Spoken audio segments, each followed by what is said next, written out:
On passe maintenant à la culture avec Olivier Benkemoun. Olivier, Alain Resnais, primé à Berlin, Brad Pitt et Angelina Jolie à Londres. On revient avec vous sur les images cinéma de ce week-end. Oui, c'est vrai que Londres avait un très très beau tapis rouge hier soir. C'était les BAFTA.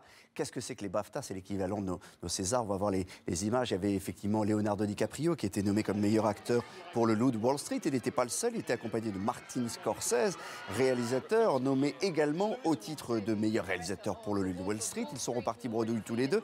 Il y avait aussi la Française, il y avait d'autres personnalités, mais il y avait aussi la Française Léa Seydoux qui était nommée comme actrice montante pour La vie d'Adèle, qui était nommée dans la catégorie meilleur film étranger.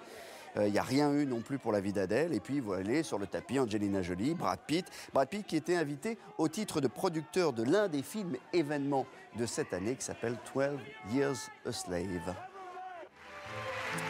Thank you, Mum. Thank you for having the faith.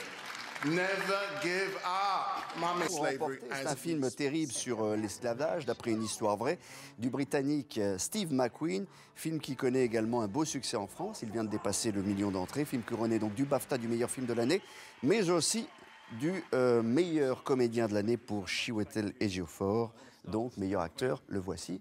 Le voilà. Côté fille, on va voir les images de Cate Blanchett parce que c'est elle qui l'a emporté hier soir, meilleure actrice dans Blue Jasmine, le film de Woody Allen. Elle est en route pour les Oscars. Elle a déjà eu de nombreux prix. Cate Blanchett, elle est formidable dans ce film.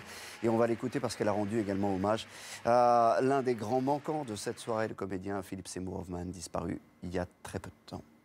I would like to dedicate this to an actor who has been a continual, profound touchstone for me, a monumental presence who is now so sadly in absence, the late, great Philip Seymour Hoffman. Your monumental talent, your generosity, and your unflinching quest for truth, both in art and in life. Phil, buddy, this is for you, you bastard. I hope you're proud. Thanks.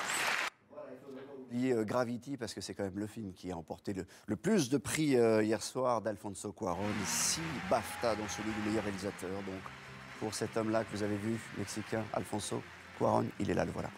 Voilà pour les British Awards, Olivier. On passe maintenant au palmarès du Festival de Berlin qui a été marqué par la présence d'un Français, Alain Resnais. Oui, Alain Resnais, juste un mot pour le rappeler parce que ça a eu lieu ce week-end. Le doyen des cinéastes, 91 ans, qui a reçu un prix pour...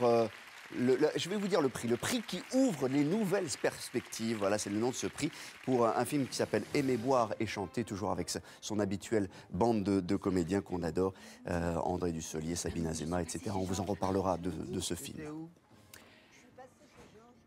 Un dernier mot, Olivier, sur les entrées cinéma de ce week-end. Oui, parce qu'il y a quelque chose de remarquable, c'est les trois frères qui réalisent un score canon, un score record. La sortie, c'était mercredi dernier. Ils réalisent, vous allez le voir, un peu plus de 950 000 entrées, 952 000 entrées exactement. C'est aussi bien qu'Astérix, donc c'est vraiment un très très beau score. 60% de part de marché. Les 30% qui restent, c'est pour La Belle et la Bête qui réalise un très beau score, 540 000 entrées. Donc deux films qu'on trustait absolument. Toutes les sorties ciné depuis mercredi, il n'y avait pas de place pour grand monde, donc voilà.